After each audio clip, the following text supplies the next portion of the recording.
ஏன் ಯಾಕೆ ஏன் கணவன் மணி ஒரு ಕಾಂಪ್ಲಿಕೇಟ್ ரொம்ப ಕಷ್ಟமா ಮಾರು ಗಂಡ ಹೆಂಡತಿಯ ದಾಂಪತ್ಯ ಯಾಕೆ ಒಂಥರ ಕಷ್ಟ ಅನ್ನಿಸ್ತದೆ? யோசிச்சு பாருங்க. ಯೋಚನೆ ಮಾಡಿ. அதாவது ஏதோ ஒரு சின்ன ஒரு தவறு நடக்குது, ரெண்டு பேர் உறவுல ரெண்டு பேர்ல கூட வச்சுங்க, ಎರಡು ಕಡೆನೂ ಯಾವುದೋ ಚಿಕ್ಕ ತಪ್ಪು ನಡೀತದೆ ಅಂತ அந்த தவறு வரும்போது அந்த தவறு நம்ம ரொம்ப பெருசா பார்ப்போம்.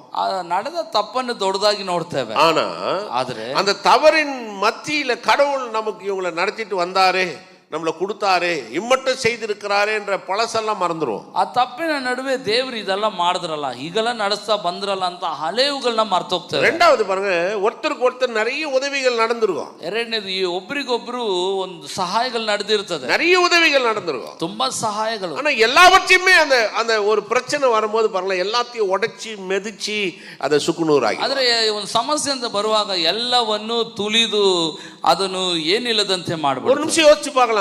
ಒಂದು ನಿಮಿಷ ಯೋಚಿಸಿ, இந்த மனுஷனால எனக்கு நிறைய நன்மைகள் நடந்திருக்கு, ಈ ವ್ಯಕ್ತಿಯಿಂದ ತುಂಬಾ ಮೇಳುಗಳು ಉಂಟಾಗಿದೆ, என் மனைவியால எனக்கு நிறைய நன்மை நடந்திருக்கு, ಹೆಂಡತಿಯಿಂದ ಇಷ್ಟೆಲ್ಲ கணவனால எனக்கு நிறைய நன்மை நடந்திருக்கு, ಗಂಡನಿಂದ ಇಷ್ಟೆಲ್ಲ ನಡೆದಿದೆ. ஏன் நினைக்கல?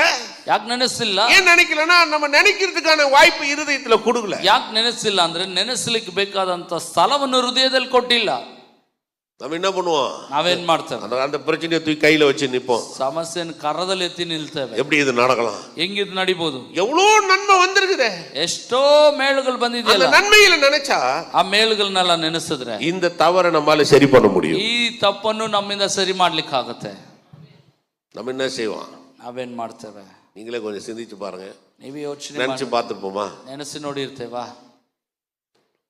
நினைக்கணும்.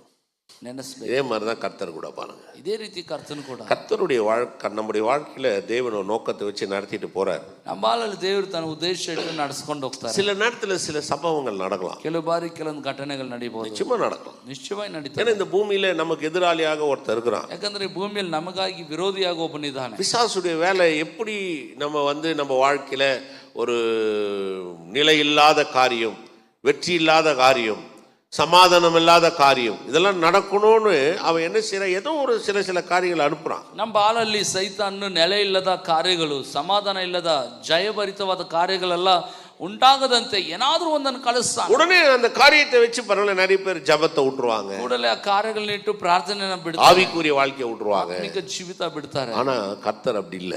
ಆದರೆ ಕರ್ತನ எல்லாவற்றையும் அதை சீராக்கும் அவர் வல்லமை உள்ளவராரு, ಎಲ್ಲವನ್ನು ಸರಿಪಡಿಸಲು ಆತನು ಶಕ್ತನಾಗಿದ್ದಾನೆ. எந்த மாதிரி புரியுறவங்க மாட்டான். ஏன்னா இது பரவாயில்ல, இது ஒரு நல்ல ஒரு காரியம், ஆனா நம்ம அதை மனதில் கொண்டு